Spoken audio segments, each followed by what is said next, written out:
ಇಲಾಖೆಯ ಅಧಿಕಾರಿಗಳು ಮುಖ್ಯವಾಗಿ ಕಂದಾಯ ಇಲಾಖೆಯ ಕೆಲವು ನಮ್ಮ ಆದ್ಯತೆಯ ಕಾರ್ಯಕ್ರಮಗಳು ಅಂದರೆ ಫ್ಲ್ಯಾಗ್ಶಿಪ್ ಪ್ರೋಗ್ರಾಮ್ಸ್ ಕೆಲವು ರಿವ್ಯೂ ಮಾಡಿದ್ದೇನೆ. ಅದರ ಜೊತೆಗೆ 20ನೇ ತಾರೀಕು ಒಂದು ಸಾರ್ಥಕ ಸೇವೆಯ ಸಮರ್ಪಣೆ ಕಾರ್ಯಕ್ರಮವನ್ನು ತುಮಕೂರಿನಲ್ಲಿ ಹಮ್ಮಿಕೊಂಡಿದ್ದೇವೆ. ಅದರ ಬಗ್ಗೆಯೂ ಕೂಡ ತಯಾರಿಯನ್ನು ಬಗ್ಗೆಯೂ ಕೂಡ ಪರಿಶೀಲನೆ ಮಾಡಿದ್ದೇವೆ. ಮುಖ್ಯವಾಗಿ ನಮ್ಮ ಇಲಾಖೆಯಲ್ಲಿ ಕಳೆದ 3 ವರ್ಷಗಳಿಂದ ಸಾರ್ವಜನಿಕರು ಯಾವ ಕೆಲಸಗಳಿಗೆ ಪದೇ ಪದೇ ನಮ್ಮ ಕಚೇರಿಗಳಿಗೆ ಅಲಿತಾ ಇದ್ದಾರೆ ಅನ್ನುವಂಥದ್ದನ್ನು ಗುರುತಿಸಿ ಅಂತಹ ಕೆಲಸಗಳನ್ನು ಜನರ ಅರ್ಜಿಗೆ ಕಾಯದೆ ನಾವೇ ಸ್ವಯಂ ಪ್ರೇರಣೆಯಿಂದ ಅವರ ಅರ್ಜಿಯನ್ನು ತಯಾರು ಮಾಡಿ ಜನರ ಮನೆ ಬಾಗಿಲಿಗೆ ಹೋಗಿ ಆ ಸಮಸ್ಯೆಯನ್ನು ಪರಿಹಾರ ಮಾಡಿಕೊಡುವಂತಹ ಒಂದು ಪದ್ಧತಿಯನ್ನು ಅಳವಡಿಸ್ಕೊಂಡು ಕೆಲಸ ಮಾಡ್ಕೊಂಡು ಬಂದಿದ್ದೇವೆ. ಸೊ ಇನ್ನೊಂದು ಬಾರಿ ರಿಪೀಟ್ ಮಾಡೋದಾದರೆ, ಜನ ದಿನ ಯಾವುದು ನಮ್ಮ ಕಚೇರಿಗೆ ಅಲಿತಾರೆ, ಅದು ಏನು ಸಮಸ್ಯೆ? ಅವರು ಬಂದು ನಮಗೆ ಅರ್ಜಿ ಕೊಟ್ಟು ಅಲಿಯೋದಕ್ಕಿಂತ ಅದನ್ನು ನಾವೇ ಕಡತ ತಯಾರು ಮಾಡಿ ಅವರ ಮನೆ ಬಾಗಿಲಿಗೆ ಹೋಗಿ ಆ ಕೆಲಸ ಮಾಡಿಕೊಡ್ಬಹುದಾ? ಇದು ನಮ್ಮ ಒಂದು ಧ್ಯೇಯ. ಅದರ ಅಡಿಯಲ್ಲಿ ಒಂದು 2-3 ಉದಾಹರಣೆ ತಮಗೆ ಕೊಡ್ತೇನೆ. ಯಾವ ಕಾರ್ಯಕ್ರಮ ನಾವು ಮಾಡ್ತಾ ಬಂದಿದ್ದೇವೆ. ಒಂದು ಜನ ನಮ್ಮ ಕಚೇರಿಗಳಿಗೆ ಅಲಿತಾ ಇದ್ದಿದ್ದು, ತಹಶೀಲ್ದಾರ್ ಕೋರ್ಟಲ್ಲಿ, AC ಕೋರ್ಟಲ್ಲಿ ಕೇಸುಗಳು ವರ್ಷಾನುವರ್ಷಗಳಿಂದ ಬಾಕಿ ಉಳಿತವೆ. ತಹಶೀಲ್ದಾರ್ AC ಕೋರ್ಟ್ಗಳಲ್ಲಿ ಇವುಗಳನ್ನ ಪರಿಹಾರ ಮಾಡಬೇಕಾದ್ರೆ ನಾವು ಕಚೇರಿಗಳಿಗೆ ಅಲ್ದು ಕೊನೆಗೆ ಯಾರೋ ಮಧ್ಯವರ್ತಿಗಳಿಗೆ ಹೋಗಿ ನಾವು ಮಾರು ಹೋಗಬೇಕಾದಂಥ ಪರಿಸ್ಥಿತಿ ಇದೆ ಅನ್ನುವಂಥದ್ದು ಜನಗಳ ಅಳಲು. ಸೊ ನಾವು ಕೂಡ ಪರಿಶೀಲನೆ ಮಾಡಿದಾಗ ನಮಗೆ ಕಂಡು ಬಂದಿದ್ದು, ತುಂಬ ಕೇಸುಗಳು ಇಲ್ಲಿ ತಹಶೀಲ್ದಾರ್ ಕೋರ್ಟಲ್ಲಿ, AC ಕೋರ್ಟಲ್ಲಿ ಅವಧಿಗೂ ಮೀರಿ ಬಾಕಿ ಉಳಿದಿದ್ದಾವೆ ಅಂತ. ಲಾಂಗ್ ಪೆಂಡಿಂಗ್, ಅವಧಿಗೂ ಮೀರಿ ಬಾಕಿ ಉಳಿದಿರುವಂಥದ್ದು. ಉದಾಹರಣೆಗೆ ತಹಶೀಲ್ದಾರ್ ಕೋರ್ಟಲ್ಲಿ ಅವಧಿ ಒಳಗಡೆ ಬಿಟ್ಟು ಅವಧಿ ಮೀರಿ ಬಾಕಿ ಇದ್ದಂಥ ಪ್ರಕರಣ ನಾನು ಇಲಾಖೆ ಜವಾಬ್ದಾರಿ ತಗೊಂಡಾಗ 3 ವರ್ಷದ ಹಿಂದೆ 10,774 ಇತ್ತು. ರಾಜ್ಯದ 10,774 ಇತ್ತು. ಏಪ್ರಿಲ್ ಕೊನೆಯ ವಾರಕ್ಕೆ ಆ ಬಾಕಿ ಇದ್ದಿದ್ದು 91 ಪ್ರಕರಣ. 3 ವರ್ಷದ ಹಿಂದೆ 10,774 ಅವಧಿ ಮೀರಿದ್ದು, ಅವಧಿ ಒಳಗಡೆ ಇರೋದು ಬಿಟ್ಬಿಟ್ಟಿದ್ದೇನೆ. ಅವಧಿ ಮೀರಿ ಬಾಕಿ ಇದ್ದಿದ್ದು ಮೇ 2023ರಲ್ಲಿ 10,724. 27ನೇ ತಾರೀಕು ಏಪ್ರಿಲ್ 2026ಕ್ಕೆ ಬಾಕಿ ಇದ್ದಿದ್ದು 91 ಪ್ರಕರಣ. ಇದು ತಹಶೀಲ್ದಾರ್ ಕೋರ್ಟ್.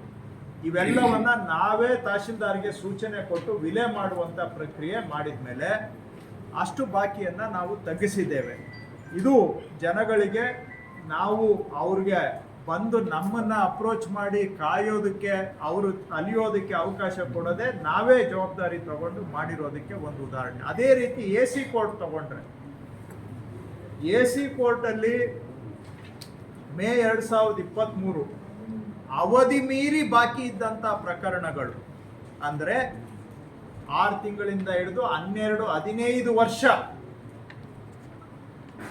ಆದರೂ ವಿಲೆ ಆಗದೆ ಬಾಕಿ ಇದ್ದಂತಹ ಒಟ್ಟು ಪ್ರಕರಣ 73,624 AC ಕೋರ್ಟಲ್ಲಿ. ಅದು ಇವತ್ತು ಬಾಕಿ ಇರತಕ್ಕಂಥದ್ದು 7,821. ರಿಪೀಟ್ ಮಾಡಬೇಕಾ? ಏನಿಲ್ಲ, ಅವೆಲ್ಲ ಇದು ನಮ್ಮ 136(2) ಅಲ್ಲಿ MR ಕೇಸುಗಳು ಮ್ಯುಟೇಷನ್ ಮೇಲೆ ಚಾಲೆಂಜ್ ಆಗಿ ಬರುವಂತಹದ್ದು. ಆದರೆ ಹಿಂದೆ ಏನಾಗ್ತಾ ಇತ್ತು, ಅದರ ಹೆಸರಿನಲ್ಲಿ ಮ್ಯುಟೇಷನ್ ಒಂದೇ ಅಲ್ಲ, ಏನೇನು ಸಿವಿಲ್ ಕೋರ್ಟ್ಗೆ ಬರೋದನ್ನು ಎಲ್ಲ ತಗೊಳ್ತಾ ಇತ್ತು. ಅವಕಾಶ ಇರೋದು ಕಾನೂನಲ್ಲಿ ಮ್ಯುಟೇಷನ್ ಅನ್ನ ಚಾಲೆಂಜ್ ಮಾಡಿ ಬರೋದಕ್ಕೆ ಮಾತ್ರ AC ಹತ್ರ ಅವಕಾಶ ಇದೆ. ಆದರೆ ಬಹುಶಃ ಅದರಲ್ಲಿ 30-40% ಕೇಸುಗಳು ನಿಯಮ ಬಾಹಿರವಾಗಿರುವಂಥ ಕೇಸುಗಳು, ಸಿವಿಲ್ ಕೋರ್ಟ್ನ ವ್ಯಾಪ್ತಿಗೆ ಬರುವಂಥ ಕೇಸುಗಳು, ಅವುಗಳನ್ನು ಕೂಡ ತಗೊಂಡು AC ಕೋರ್ಟಲ್ಲಿ ಕೇಸುಗಳು ನಡೀತಾ ಇದ್ವು ಹಿಂದೆ. ಈ ರೀತಿ ಅವ್ಯವಸ್ಥೆ ಇತ್ತು. ಅದನ್ನ 30-40% ಆ ರೀತಿ ನಿಯಮ ಬಾಹಿರವಾಗಿ ತೆಗೆದುಕೊಂಡಂತ ಕೇಸುಗಳು ಒಂದು 30% ಇತ್ತು. ಈಗ ನಿಯಮ ಬಾಹಿರವಾಗಿ ಯಾವುದೂ ಕೇಸ್ ತಗೊಳಕ್ ಆಗ್ಲಾರ್ದಂಗೂ ಮಾಡಿದ್ದೇವೆ. ಇದ್ದಂತ ಕೇಸುಗಳನ್ನ ವಿಲೇನೂ ಮಾಡಿದ್ದೇವೆ. 73,624 ಇದ್ದಿದ್ದು ಈಗ 7,821ಕ್ಕೆ ಇಳಿಸಿದೆ. ಅಲ್ಲಿಗೆ 90% ಅದು ಕ್ಲಿಯರ್ ಮಾಡಿದ್ದೇವೆ. ತಹಸೀಲ್ದಾರ್ ಕೋರ್ಟ್ ಅಲ್ಲಿ 99.9% ಕ್ಲಿಯರ್ ಮಾಡಿದ್ದೇವೆ. ಉದಾಹರಣೆಗೆ ಹೇಳ್ತಾ ಇದ್ದೀನಿ. ಇನ್ನೊಂದು ಕಾರಣ, ಜನ ನಮ್ಮ ಬಳಿಗೆ ಬರೋದು, ಅವರು ಜಮೀನಿನ ಮಾಲೀಕರು ಮೃತರಾದ್ಮೇಲೆ ವಾರಸುದಾರರ ಹೆಸರಿಗೆ ಖಾತೆ ಮಾಡಿಸ್ಕೊಳ್ಳೋದಕ್ಕೆ ದಿನಾ ಜನ ಅಲಿತಾರೆ. ವಿಲೇಜ್ ಅಕೌಂಟೆಂಟ್ಗೆ ಅರ್ಜಿ ಕೊಡಬೇಕು ಭೌತಿಕ ಖಾತೆ ಮಾಡಿಸ್ಕೊಳ್ಳೋಕ್ಕೆ, ಆಮೇಲೆ ಅದನ್ನ ಅಲಿಯುವಂಥದ್ದು. ಈಗ ರಾಜ್ಯದಲ್ಲಿ ಅಂಥ ಪ್ರಕರಣಗಳು ಎಷ್ಟಿದಾವೆ ಅಂತ ನಾವೇ ಗುರುತಿಸಿದ್ದೇವೆ. ರಾಜ್ಯದಲ್ಲಿ ಒಟ್ಟು ಮೃತರ ಹೆಸರಿನಲ್ಲಿ ಮುಂದುವರೆದಿರುವ ಜಮೀನುಗಳು ಎಷ್ಟು, ವಾರಸುದಾರರಿಗೆ ಖಾತೆ ಬದಲಾವಣೆ ಆಗದೇ ಇರುವಂತಹದ್ದು ಎಷ್ಟು ಅಂತ ನಾವೇ ಗುರುತಿಸಿದ್ದೇವೆ. ಅಂತಹದ್ದು ಸುಮಾರು 39 ಲಕ್ಷ ಜಮೀನುಗಳಿದ್ದಾವೆ. ಈ ಜಮೀನುಗಳು ಮಾಲೀಕರು ಮೃತರಾಗಿದ್ದಾರೆ, ಅದು ವಾರಸುದಾರರಿಗೆ ಖಾತೆ ಬದಲಾವಣೆ ಭೌತಿಕ ಖಾತೆ ಆಗದೆ ಮೃತರ ಮಾಲೀಕರ ಹೆಸರಿನಲ್ಲೇ ಮುಂದುವರೆದಿದ್ದಾವೆ. ಇವುಗಳನ್ನ ಖಾತೆ ಬದಲಾವಣೆ ಮಾಡಿಸ್ಕೋಬೇಕಾದ್ರೆ ಜನ ನಮಗೆ ದೂರ ಹೇಳ್ತಾ ಇದ್ರು, ಅಲ್ದು ಸಾಕಾಗುತ್ತೆ ನಮಗೆ, ಕೊನೆಗೆ ಸಾಕಾಗಿ ಯಾರಾದರೂ ಮಧ್ಯವರ್ತಿಗಳಿಗೆ ಜವಾಬ್ದಾರಿ ಕೊಟ್ಟು ಆವಾಗ ನಮ್ಮ ಕೆಲಸ ಆಗ್ತಿತ್ತು ಅಂತ. ಈಗ ಇದನ್ನ ಪರಿಹಾರ ಮಾಡಲಿಕ್ಕೂ ಕೂಡ ನಾವು ಈ ಪೌತಿ ಖಾತೆ ಆಂದೋಲನವನ್ನು ಆರಂಭ ಮಾಡಿ, ಯಾರ್ದು ಅರ್ಜಿಗೆ ಕಾಯದೆ ನಾವೇ ಹಳ್ಳಿಗಳಿಗೆ ಹೋಗಿ ಪೌತಿ ಖಾತೆಯನ್ನ ಮಾಡಿಕೊಡ್ತಾ ಇದ್ದೇವೆ. ಇದರ ಅಡಿಯಲ್ಲಿ ಇಲ್ಲಿವರೆಗೂ ಕೂಡ 14 ಲಕ್ಷ ಜಮೀನುಗಳು ಯಾವ ಮೃತರ ಹೆಸರಿನಲ್ಲೇ ಮುಂದುವರೆದಿದ್ವು, ಅವುಗಳನ್ನ ನಮ್ಮ ಅಧಿಕಾರಿಗಳು ಊರಿಗೆ ಹೋಗಿ ಸ್ವಯಂ ಪ್ರೇರಣೆಯಿಂದ ವಾರಸುದಾರರಿಗೆ ಖಾತೆ ಬದಲಾವಣೆ ಮಾಡಿಕೊಟ್ಟಿದ್ದೇವೆ. 14 ಲಕ್ಷ ಜಮೀನುಗಳ ಸಂಖ್ಯೆನಾ ಅಥವಾ 14 ಲಕ್ಷ ಜಮೀನುಗಳ ಸಂಖ್ಯೆ. ಮಾಲೀಕರು ಕಮ್ಮಿ ಇರ್ಬೋದು, ಯಾಕಂದ್ರೆ ಒಬ್ಬ ಮಾಲೀಕರಿಗೆ 2 ಜಮೀನು ಇರ್ಬೋದು, ಅದು ಹೇಳಕ್ಕಾಗಲ್ಲ. ಜಮೀನ್ ಅಂತ ಹೇಳ್ತಾ ಇದ್ದಾರೆ. 14 ಲಕ್ಷ ಸತ್ತೋಗಿರೋದಲ್ಲ, ಒಂದು ಸ್ವಲ್ಪ ಕಡಿಮೆ ಇದ್ರು. ಸೊ ಈ ರೀತಿಯಾಗಿ ಅದು ಇನ್ನೊಂದು ಉದಾಹರಣೆ ತಮಗೆ. ಇದನ್ನು ಕೂಡ ನಾವೇ ಜನರ ಬಳಿಗೆ ಹೋಗಿ ಮಾಡಿಕೊಡ್ತಾ ಇದ್ದೇವೆ. ಮೂರನೇದು ಉದಾಹರಣೆ, ಈಗ 1940-50ನೇ ಇಸ್ವಿಯಿಂದ ಎಷ್ಟೋ ಜನಗಳಿಗೆ ನಾನಾ ಯೋಜನೆಗಳಲ್ಲಿ ಜಮೀನುಗಳು ಮಂಜೂರಾಗಿದ್ದಾವೆ. ದರ್ಖಾಸ್ತಲ್ಲಿ ಆಗಿದ್ದಾವೆ, ಫಾರ್ಮ್ 50 ಮುಖಾಂತರ ಆಗಿದ್ದಾವೆ, 53 ಮುಖಾಂತರ ಆಗಿದ್ದಾವೆ, 57 ಮುಖಾಂತರ ಆಗಿದ್ದಾವೆ. ಆದರೆ ಈ ಲಕ್ಷಾಂತರ ಜಮೀನುಗಳಿಗೆ ಅವರಿಗೆ ಮಂಜೂರಾಗಿದ್ರೂ ಕೂಡ ಓಡಿ ದುರಸ್ತ್ ಆಗಿಲ್ಲ. ಓಡಿ ದುರಸ್ತ್ ಆದರೆ ಸಪರೇಟ್ ಅವ್ರಿಗೆ ಒಂದು ಸರ್ವೆ ಆಗುತ್ತೆ, ಸರ್ವೆ ಸ್ಕೆಚ್ ಆಗುತ್ತೆ, ಆಕಾರ ಬಂದಾಗುತ್ತೆ, ಟಿಪ್ಪಣಿ ಆಗುತ್ತೆ, RTC ಆಗುತ್ತೆ. ಇಷ್ಟೆಲ್ಲ ಆದರೆ ಅವ್ರಿಗೆ ಸಂಪೂರ್ಣ ಮಾಲೀಕತ್ವ ಸಿಗುತ್ತೆ. ಇಲ್ಲ ಅಂತ ಹೇಳಿದ್ರೆ, ಬರೀ RTC ಅಂತ ಹೇಳಿದ್ರೆ ಸರ್ಕಾರ ಜಮೀನಲ್ಲಿ ಅವ್ರು ಇದ್ದಾರೆ ಅಂತ ಒಂದು ಎಂಟ್ರಿ ಇರುತ್ತೆ ಅಷ್ಟೇ, ಬಿಟ್ರೆ ಸಂಪೂರ್ಣ ದಾಖಲೆ ಅವ್ರಿಗೆ ಸಿಗೋದಿಲ್ಲ. ಅವರು ಅದನ್ನ ಮಕ್ಕಳಿಗೆ ಭಾಗ ಕೊಡಬೇಕಾದ್ರೂ ಸಮಸ್ಯೆ, ಪರಬಾರೆ ಅಂತೂ ಮಾಡಕ್ ಆಗೋದೇ ಇಲ್ಲ. ಕೆಲವು ನ್ಯಾಷನಲೈಸ್ಡ್ ಬ್ಯಾಂಕ್ಸ್ಗೆ ಹೋದ್ರೆ ಇದನ್ನ ಸಾಲಕ್ಕೂ ಕೂಡ ಅವರು ಪರಿಗಣಿಸೋದಿಲ್ಲ. ಯಾಕಂದ್ರೆ ಇದು ಪೂರ್ಣದ ಮಾಲೀಕತ್ವ ನಿಮ್ಗೆ ಬಂದಿಲ್ಲ ಅನ್ನೋ ಕಾರಣಕ್ಕೆ. ಹಿಂದೆ ಒಂದೊಂದು ಕೋಡಿ ದುರಸ್ತ್ ಮಾಡಿಸ್ಕೋಬೇಕಾದ್ರೆ ಏಕ ವ್ಯಕ್ತಿ ಅರ್ಜಿ ಕೊಡಬೇಕಾಗಿತ್ತು, ಕೊಟ್ಟು ಅವರೇ ಕಡತ ಬಿಲ್ಟ್ ಮಾಡಿಸ್ಬೇಕು. 1 to 5 ಫೈಲ್ ಅನ್ನ ರೈತರ ಅರ್ಜಿ ಕೊಟ್ಟು ಒಬ್ಬೊಬ್ಬ ಅರ್ಜಿದಾರನಿಗೂ ಒಂದೊಂದು ಕಡತ ಆಗ್ಬೇಕಾಗಿತ್ತು. ಇದು ಪ್ರಯತ್ನ ಮಾಡಿ ಇದು ಆಗೋದೇ ಇಲ್ಲ ಅಂತ ಜನ ಬಿಟ್ಟಿದ್ರು ಕೋಡಿ ದುರಸ್ತು ಮಾಡಿಸುವಂತ. 2018ರಿಂದ 2023ರವರೆಗೆ 5 ವರ್ಷದಲ್ಲಿ ಎಷ್ಟು ಕೋಡಿ ದುರಸ್ತು ಆಗಿದೆ ಅಂತ ನಾವು ನೋಡಿದ್ರೆ, ಇಡೀ ರಾಜ್ಯದಲ್ಲಿ 8,500 ಪ್ರಕರಣ ಮಾತ್ರ 5 ವರ್ಷದಲ್ಲಿ ಕೋಡಿ ದುರಸ್ತು ಆಗಿದೆ. ಈಗ ನಾವು ಕೂಡ ಇದನ್ನ ಜನ ಅರ್ಜಿ ಕೊಡೋದಕ್ಕೆ ನಿರ್ಬಂಧನೆ ಮಾಡಿದ್ದೇವೆ. ಈಗ ಏಕ ವ್ಯಕ್ತಿ ಪೋಡಿಯಲ್ಲಿ ಯಾರು ಅರ್ಜಿ ಕೊಡಬೇಕಾಗಿಲ್ಲ, ಕೊಡಬಾರದು, ಅರ್ಜಿ ಬೇಕಾಗಿಲ್ಲ, ಅರ್ಜಿ ತಗೊಳ್ಬಾರದು. ನಾವೇ ಹೋಗಿ ಅವ್ರದ್ದು ಕಡತ ತಯಾರು ಮಾಡಿ ಪೋಡಿ ಮಾಡಿಕೊಡುವಂತಹ ನನ್ನ ಭೂಮಿ ಅಭಿಯಾನವನ್ನ ನಡೆಸ್ತಾ ಇದ್ದೇವೆ. ಇದರಲ್ಲಿ ಇಲ್ಲಿವರೆಗೆ 2,52,000 ರೈತರದನ್ನ ನಾವು ಪೋಡಿ ದುರಸ್ತಿಗೆ ಆದೇಶ ಮಾಡಿದ್ದೇವೆ. 5 ವರ್ಷ ಹಿಂದೆ ಆಗಿದ್ದು 8,500 ಪ್ರಕರಣ. ಈಗ ನಾವು 1.5 ವರ್ಷದಲ್ಲಿ, 1.5 ವರ್ಷನೂ ಇಲ್ಲ, 2025 ಜನವರಿಗೆ ಶುರು ಮಾಡಿದ್ವಿ.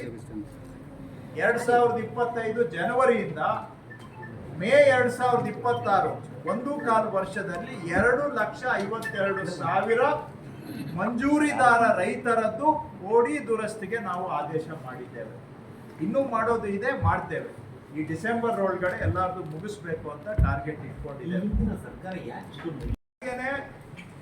ನಿಮ್ಮ ಜಿಲ್ಲೆನೂ ಸೇರ್ಕೊಂಡು, ಈ ಜಿಲ್ಲೆನೂ ಸೇರ್ಕೊಂಡು ರಾಜ್ಯದ ಅನೇಕ ಕಡೆ ಹಾಡಿಗಳು, ಹಟ್ಟಿಗಳು, ತಾಂಡಗಳು, ಕ್ಯಾಂಪ್ಗಳು ಈ ರೀತಿಯಾಗಿ 16 ವರ್ಷಗಳಿಂದ ಇಲ್ಲಿ ವಸತಿ ಪ್ರದೇಶಗಳು ಇದ್ದರೂ ಸಹ ಅವರಿಗೆ ಆ ವಸತಿ ಪ್ರದೇಶಕ್ಕೆ ಊರು ಅಂತೇಳಿ ಎಲ್ಲೂ ದಾಖಲೆಯಲ್ಲಿ ಇಲ್ಲ. ಸೊ ಅದೊಂದು ದಾಖಲೆ ರಹಿತ ವಸತಿ ಪ್ರದೇಶ. ವಾಡಿಕೆಯಲ್ಲಿ ಎಲ್ಲ ಊರಂತ ಕರೀತಾರೆ, ತಾಂಡ, ಹಟ್ಟಿ ಅಂತಿದೆ, ಆದರೆ ದಾಖಲೆಗಳಲ್ಲಿ ಎಲ್ಲೂ ಕೂಡ ಅವಕ್ಕೆ ಅಧಿಕೃತ ಮಾನ್ಯತೆ ಇಲ್ಲ. ಅಲ್ಲಿ ವಾಸ ಮಾಡೋ ಜನಗಳಿಗೂ ಕೂಡ ಅವರ ಮನೆಗೆ ದಾಖಲೆ ಇಲ್ಲ, ಊರಿಗೂ ದಾಖಲೆ ಇಲ್ಲ, ಮನೆಗಳಿಗೂ ದಾಖಲೆ ಇಲ್ಲ. ಇದರಿಂದ ಏನಾಗುತ್ತೆ, ಅವರು ಅನೇಕ ಮೂಲಭೂತ ಸೌಕರ್ಯಗಳನ್ನ ತೆಗೆದುಕೊಳ್ಬೇಕು ಅಂದ್ರೆ ಸಿಗೋದಿಲ್ಲ. ಅದರಿಂದ ವಂಚಿತರಾಗ್ತಾ ಇದ್ದಾರೆ. ಅವ್ರಿಗೆ ಒಂದು ಆಶ್ರಯ ಯೋಜನೆಯಲ್ಲಿ ಹೊಸ ಮನೆ ಹಾಕೋಬೇಕು ಅಂದ್ರೂ ಆಗೋದಿಲ್ಲ. ಬ್ಯಾಂಕಲ್ಲಿ ಮನೆಗೆ ಸಾಲ ತಗೋಬೇಕು ಅಂದ್ರೂ ಸಿಗೋದಿಲ್ಲ. ಈ ಸ್ವತ್ತು ಸಿಗೋದಿಲ್ಲ, ಅವರಿಗೆ ಈ ಸ್ವತ್ತು ಸಿಗೋದಿಲ್ಲ, ಪರಬಾರೇನೂ ಮಾಡೋಕ್ಕಾಗಲ್ಲ. ಸೊ ಆ ಊರಿಗೆ ದಾಖಲೆಯಲ್ಲಿ ಗ್ರಾಮ ಅಂತಾನೆ ಇಲ್ಲ ಅದು. ಸೊ ಇಂಥವುಗಳನ್ನ ಹುಡುಕಿ ಅವೆಲ್ಲವಕ್ಕೂ ಕೂಡ ದಾಖಲೆ ಮಾಡಿಕೊಡ್ಬೇಕು, ಊರಿಗೂ ದಾಖಲೆ ಮಾಡಿಕೊಡ್ಬೇಕು, ಊರನ್ನು ಅಧಿಕೃತ ಗ್ರಾಮ ಅಂತ ಘೋಷಣೆ ಮಾಡಬೇಕು.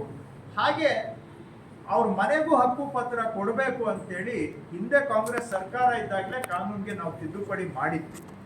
ಆದರೆ ಆ 6 ವರ್ಷ 2017ರಿಂದ 23ರವರೆಗೆ 2017ರಿಂದ 2023 6 ವರ್ಷದಲ್ಲಿ ಬರೀ 1,06,000 ಜನಕ್ಕೆ ಮಾತ್ರ ಹಕ್ಕುಪತ್ರ ಕೊಟ್ಟಿದ್ರು.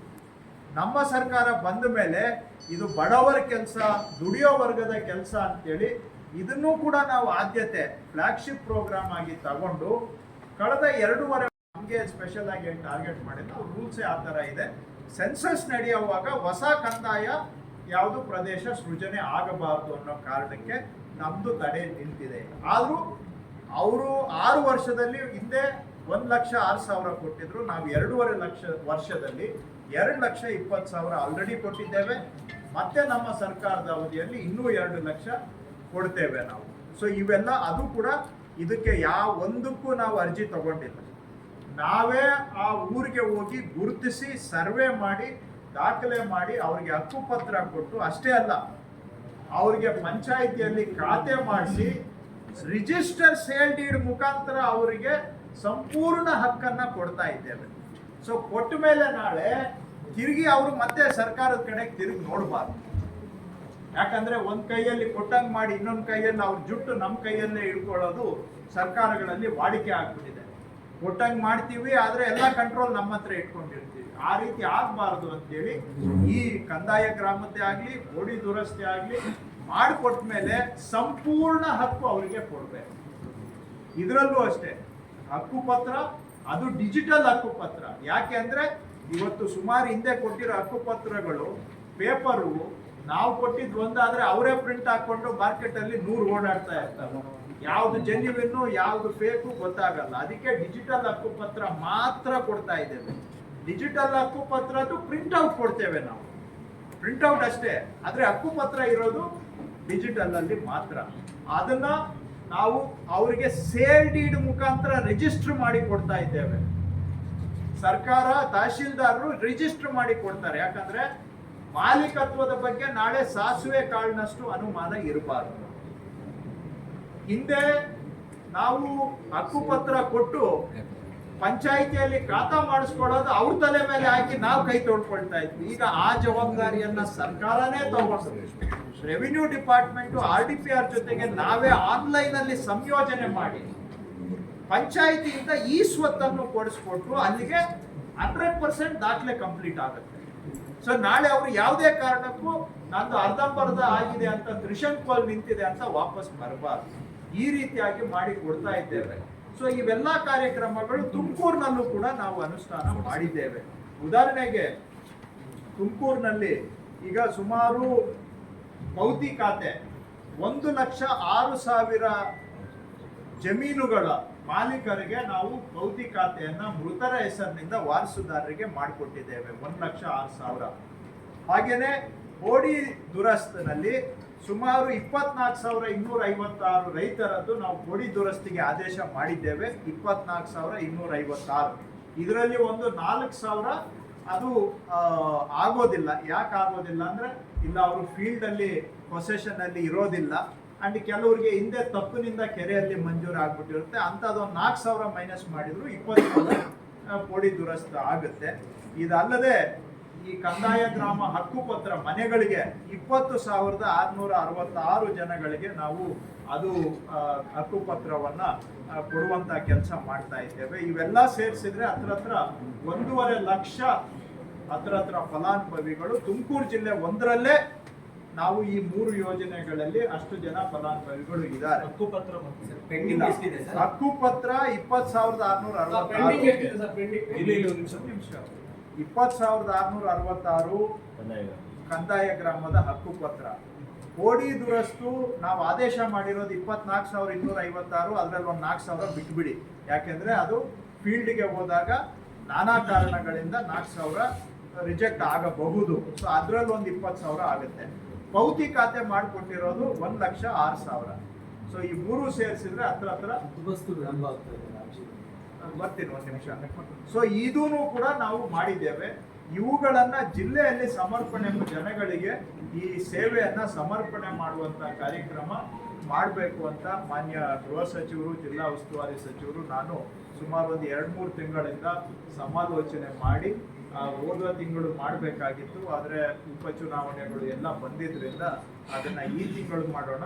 ಮೇ 20ಕ್ಕೆ ಹೇಗೂ ಸರ್ಕಾರ 3 ವರ್ಷ ಆಗ್ತಾ ಇದೆ.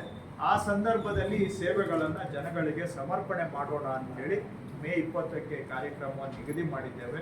ಈ ತುಮಕೂರು ಜಿಲ್ಲೆಯಲ್ಲೂ ಕೂಡ ಇಷ್ಟು ಪ್ರಮಾಣದಲ್ಲಿ ಈ ಒಂದು 3 ವರ್ಷದಲ್ಲಿ ಈ ಕೆಲಸಗಳು ಆಗಿದ್ದಾವೆ. ಇದರಲ್ಲಿ ಇಲಾಖೆ ಅಧಿಕಾರಿಗಳ ಪರಿಶ್ರಮನೂ ಕೂಡ ಬಹಳ ಹೆಚ್ಚು ಇದೆ. ಮಾನ್ಯ ಜಿಲ್ಲಾ ಸಚಿವರು, ಶಾಸಕರುಗಳು ಕೂಡ ಒತ್ತಾಸೆನೂ ಕೂಡ ಇದರಲ್ಲಿ ಇದೆ. ಇವೆಲ್ಲ ಹಳೆ ಕೆಲಸಗಳು ಆಗಬೇಕು ಅಂತ ಜಿಲ್ಲಾಧಿಕಾರಿಗಳು ಕೂಡ ಬಹಳ ಆಸಕ್ತಿ ತಗೊಂಡು ಇದನ್ನೆಲ್ಲ ಮಾಡಿ ಜನಗಳಿಗೆ ತಲುಪಿಸ್ಬೇಕು ಅಂತ ಒಟ್ಟಾರೆ ಒಂದು ಟೀಮ್ ಎಫರ್ಟ್ ಮಾಡಿರೋದನ್ನ ಒಂದು ಸಾರ್ವಜನಿಕ ವೇದಿಕೆ ಮುಖಾಂತರ ಸಮರ್ಪಣೆ ಮಾಡಬೇಕು ಅಂತ 20ನೇ ತಾರೀಕಿಗೆ ಕಾರ್ಯಕ್ರಮ ನಿಗದಿ ಮಾಡಿದ್ದೇವೆ. ಸೊ ಇದು ಒಂದು ಹಂತ. ಇನ್ನೂ ಮಾಡಬೇಕಾಗಿರೋದು ಇದೆ. ಬಹುಶಃ ಕಂದಾಯ ಗ್ರಾಮ ಹಕ್ಕುಪತ್ರ ಇನ್ನೂ ಈ ಜಿಲ್ಲೆಯಲ್ಲಿ ಒಂದು 5-6 ಸಾವಿರ ಆದ್ರೂ ಮಿನಿಮಮ್ ಆಗುತ್ತೆ. ಮಿನಿಮಮ್ ಕೋಡಿ ದುರಸ್ತಿಗೆ ಇನ್ನೂ ನಮ್ಮ ಪ್ರಕಾರ ಇನ್ನೂ ಒಂದು 15,000 ಆದ್ರೂ ಆಗುತ್ತೆ ಮಿನಿಮಮ್ ಹೇಳ್ತಾ ಇದ್ದಾರೆ. ಹಾಗೂ ಪೌತಿ ಖಾತೆಗೆ ಇನ್ನ ಒಂದು ಕೆಲವರು ಕೋರ್ಟ್ ಕೇಸ್ಗಳಿದ್ದಾವೆ, ಅವು ನಾವು ಮಾಡಕ್ ಬರೋದಿಲ್ಲ. ಇನ್ ಕೆಲವ್ರದ್ದು ತೀವ್ರ ಸ್ವರೂಪದ ಡಿಸ್ಪ್ಯೂಟ್ಸ್ ಇರ್ತದೆ. ಕೆಲವು ಕಡೆ ಎಲ್ಲ ಏನಾಗಿದೆ, ಒಬ್ಬರು ಇಬ್ಬರು ಹೆಂಡತಿಯರಿದ್ರು ಅಂತ ಈ ತರ ಎಲ್ಲ ಸಮಸ್ಯೆಗಳಿದಾವೆ. ಅವನ್ನ ನಾವು ಇತ್ಯರ್ಥ ಮಾಡಕ್ ಆಗೋದಿಲ್ಲ. ಆಮೇಲೆ ಇನ್ ಕೆಲವರು ಈ ಜಿಲ್ಲೆಯಲ್ಲೂ ವಾಸ ಇಲ್ಲ, ರಾಜ್ಯದಲ್ಲೂ ವಾಸ ಇಲ್ಲ, ಹೊರಗಡೆ ವಾಸ ಇದ್ದಾರೆ. ಅಂತವೆಲ್ಲ ಹೊರತುಪಡಿಸಿದ್ರು ಕೂಡ ಇನ್ನೂ ಒಂದು ಈಗ 1,06,000 ಮಾಡಿದೀವಿ. ನನ್ನ ಪ್ರಕಾರ ಇನ್ನೂ 2 ಲಕ್ಷ ಮಾಡ್ಲಿಕ್ಕೆ ಇದೆ. ಇವೆಲ್ಲ ಮಧ್ಯದಲ್ಲಿ ಏನಾಯ್ತು, ಈಗ ಸೆನ್ಸಸ್ ಸ್ವಲ್ಪ ಕೆಲಸ, SIR ಕೆಲಸ ಇವೆಲ್ಲ ಬಂದಿದ್ರಿಂದ ಒಂದು ಸ್ವಲ್ಪ 2 ತಿಂಗಳಿಂದ ಸ್ವಲ್ಪ ಸ್ಲೋ ಡೌನ್ ಆಗಿದೆ. ಜೊತೆಗೆ ಲೈಸೆನ್ಸ್ ಸರ್ವೇಯರ್ಸು ಕೂಡ ಅವರು ಸ್ವಲ್ಪ ಏನು ಧರಣಿ ಮಾಡ್ತಾ ಇರೋದ್ರಿಂದ ಹದ್ಬಸ್ತು ಮತ್ತೆ ಈ ಕೋಡಿ ದುರಸ್ತು ಎರಡೂ ಕೂಡ ಸ್ವಲ್ಪ ಸ್ಲೋ ಡೌನ್ ಆಗಿದೆ. ಇಲ್ಲ ಅಂದಿದ್ರೆ ಇನ್ನೂ ಪ್ರೋಗ್ರೆಸ್ ಆಗಿರ್ತಾ ಇತ್ತು. 2 ತಿಂಗಳು ಅಂದ್ರೆ ಹೌದು, ಅವರು ಸ್ವಲ್ಪ ಲೈಸೆನ್ಸ್ ಸರ್ವೇಯರ್ಸು ಧರಣಿ ಮಾಡ್ತಾ ಇರೋದ್ರಿಂದ ಸ್ವಲ್ಪ ವಿಳಂಬ ಆಗ್ತಾ ಇದೆ, ಇಲ್ಲ ಅಂತ ನಾನು ಹೇಳಕ್ ಹೋಗೋದಿಲ್ಲ. ಅದಕ್ಕೆ ಮೊದಲು ಎಲ್ಲ 15-20 ಡೇಸ್ ಅಲ್ಲಿ ಮಾಡ್ತಾ ಇದ್ದೆ. 6 ಮಂತ್ಸ್ ಹೋಗಿಲ್ಲ ನನ್ನ ಪ್ರಕಾರ. ಇದು ಚೆಕ್ ಮಾಡ್ತೀನಿ. 3 ತಿಂಗಳಾಯ್ತು ಅಷ್ಟು ನಾನು ಇಡ್ತೇನೆ, ಇಲ್ಲ ಅಂತ ಹೇಳೋದಿಲ್ಲ. ವಿಳಂಬ ಆಗಿದೆ. ಮೊದಲು ನಮ್ದು ಆವರೇಜ್ ಟೈಮ್ 15ರಿಂದ 20 ದಿನ ಇತ್ತು ಆವರೇಜ್ ಟೈಮ್. ಈಗ ಸ್ವಲ್ಪ 2 ತಿಂಗಳಿಗೆ ಹೋಗಿದೆ ಆವರೇಜ್ ಟೈಮ್. ನಾನು ಇಲ್ಲ ಅಂತ ಹೇಳೋದಿಲ್ಲ. ಆದರೂ ಅವರು ಇದ್ರೂ ಕೂಡ ನಾವು ಅದನ್ನು ಪರಿಹಾರ ಮಾಡೋದಕ್ಕೆ ಪ್ರಯತ್ನ ಮಾಡ್ತಾ ಇದ್ದೇವೆ. ಸೊ ಇನ್ನೂ ಬ್ಯಾಲೆನ್ಸ್ ಇದೆ, ಇಲ್ಲ ಅಂತ ನಾನು ಹೇಳೋದಿಲ್ಲ. ಆದರೆ ಇನ್ನೂ ನಮಗೆ ಅವಧಿ ಇದೆ. ಆ ಬಾಕಿ ಅವಧಿಯಲ್ಲಿ ಅವಾಗ ಬಾಕಿ ಇರುವ ಕೆಲಸಗಳನ್ನು ಕೂಡ ಮುಗಿಸ್ತೇವೆ.